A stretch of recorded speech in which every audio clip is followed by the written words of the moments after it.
朋友们，为什么倒霉的总是你？总是运气不好，总是遇人不淑？难道自己的命运就该如此的倒霉吗？要我说，还真不是。你有没有想过，如果这些倒霉不是意外，而是我们自己选的呢？今天呢，我就仔细帮大家拆解清楚这个颠覆大家认知的真相。道德经里呢，有一章是这样讲的：将欲弱之，必固强之；将欲废之，必固兴之。任何一个在后来让你痛苦的想死、想要弱化、想要废除的倒霉事，它在最开始一定是你最吃香的强项，是你最风光的时候。我们每个人活着都有一套活法，但这套活法并不是天生的，而是小时候为了活下来，为了获得关心和爱，慢慢地琢磨出来的。比如有个老好人，他这辈子最大的痛苦就是总是被别人占便宜，自己累得半死不活还不落好。他想改，但是改不掉。为什么？因为有求必应的活法是他人生当中最强的本领。小时候家里的气氛很紧张，所以他就学会了观察父母的脸色，主动上前帮忙干活，这样就能够获得父母的夸奖，能够让家里面暂时的和平。这一刻，观察讨好的本事就成了他救命的稻草。按照这个活法，成了亲戚口中最听话懂事的孩子，成了学校最热心的同学。这就是《道德经》里讲的固强之，固兴之。这套活法让他尝到了甜头，在外界一次次的认可当中被不断的加固、加强，最终养得无比强大。直到他踏入社会，这一套活法的副作用才开始慢慢的显现。他成了烂好人，谁都可以上前踩他几脚，谁都可以拿来使用。直到终于有一天，他被榨干，痛苦地躺在地上想：我这么善良，为什么结果却如此的倒霉？你看，这不是运气，而是他当初最得意的活法在用到极致以后产生的必然崩溃。这就是所谓的习气惯性。事实上，大多数人在绝大多数时刻都处在无觉知、无意识的状态，都是跟着这个惯性在走，不断地重复旧有思维和行动模式，也就是轮回。心念是散乱无序的，比如吃着饭，手里刷着手机，走着路，计划着明天的事，躺在床上该睡觉了，却辗转反侧回忆过去谁欺负自己了等等。这种无觉知的生活，一再重复旧的习气与模式，就是痛苦的主要来源。所以当你痛苦到极点，别只想着哭，哭可以，但是得想到是你的活法出了问题，几十年的老套路终于不行了，你该停下来反思调整自己该怎么解决了。怎样才能有一个新的活法让我更加的开心，更加的舒服？那要怎么调整呢？将欲取之，必固与之。想取回清爽的人生，想获得别人的尊重和自己的安宁，那就必须先给出点什么东西。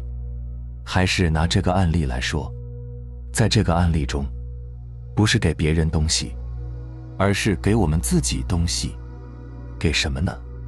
第一，给自己一个清醒的承认，老老实实的承认自己今天活成如此倒霉的样子，真的怪不得别人，是自己选的。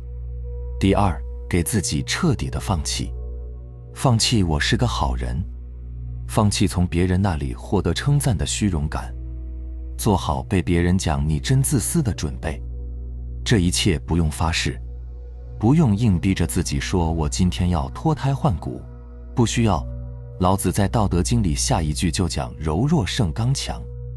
什么是刚强？你用了几十年的老套路、老活法，它刻在了你的身体反应里面，这就是刚强。遇到事情你就自动的反应，你跟他硬刚那是没有用的，你越是跟他硬刚，他就越顽固。所以要柔弱，从微小的改变开始。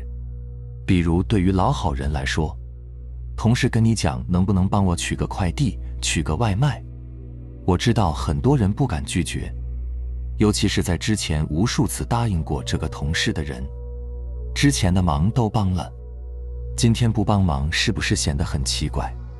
这时候一定要克制住身体的反应，哪怕你就说一句先等一下，我得先看完手头的文件。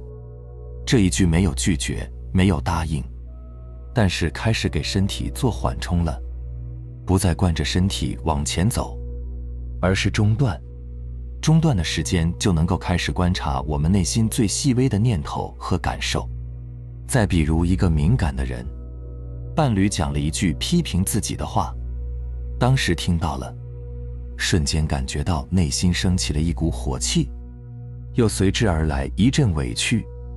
这时候，如果能够看见这些情绪反应却不跟着掉进去，不用这样的情绪去和对方较劲争执，而是能够停一下，看着这个愤怒委屈的感受，任其来去生灭，这就是处于觉察的状态中。很多小事情甚至大事情，如果当下不能够决断处理，就放在那里暂停一下，给自己足够的时间去觉察到脑子里的各种想法、念头和价值评判，意识到自己头脑中的活动内容，清楚地看见，从而能放下它们，我们就从过去一直牵绊自己的事情中走出来了。当你用无数次这种柔弱的暂停，慢慢的就能够磨掉我们之前刚强的老习惯、老活法。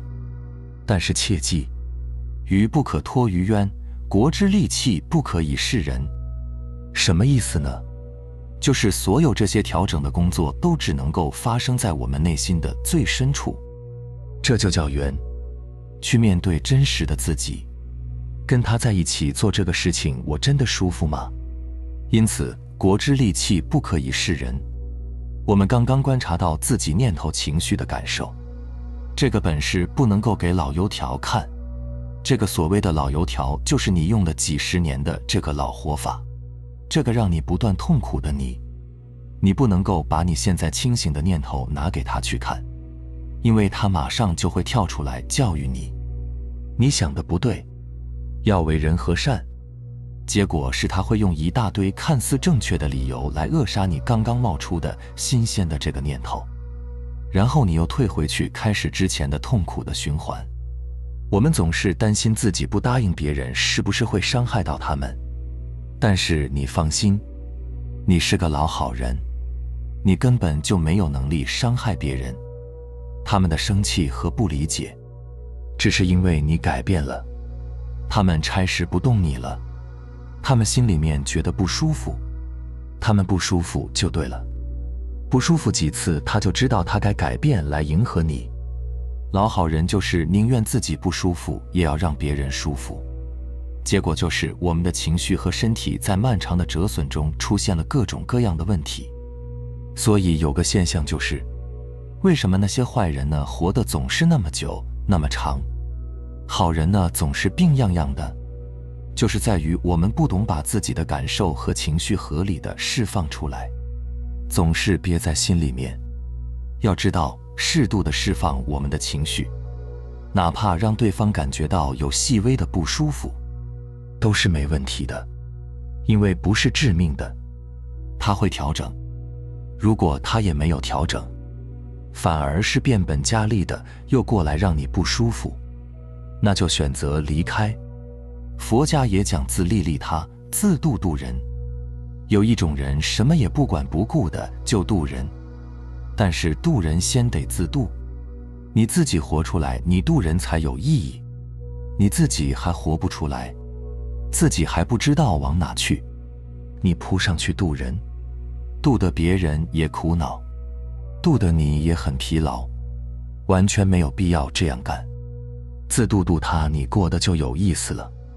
因此，《道德经》这一章是在告诉我们一个朴素的道理，那就是我们的人生是一套活法的不断重复，让你反复摔的坑其实是你自己挖的。知道自己有所不知，这个是高明的；不知道却以为自己什么都懂，这个是病态。我们的痛苦是来自于用一个老旧的活法去应对所有的问题，却不清楚它早就不再适用。真正的改变从承认知不知这一刻开始，承认旧活法的局限，去带着向内的勇气和水滴石穿的耐心，一步一步地重塑我们的人生。明白了吗？好了，非常感谢你能看到这里，希望能对你有所触动和启发。我们下期再见。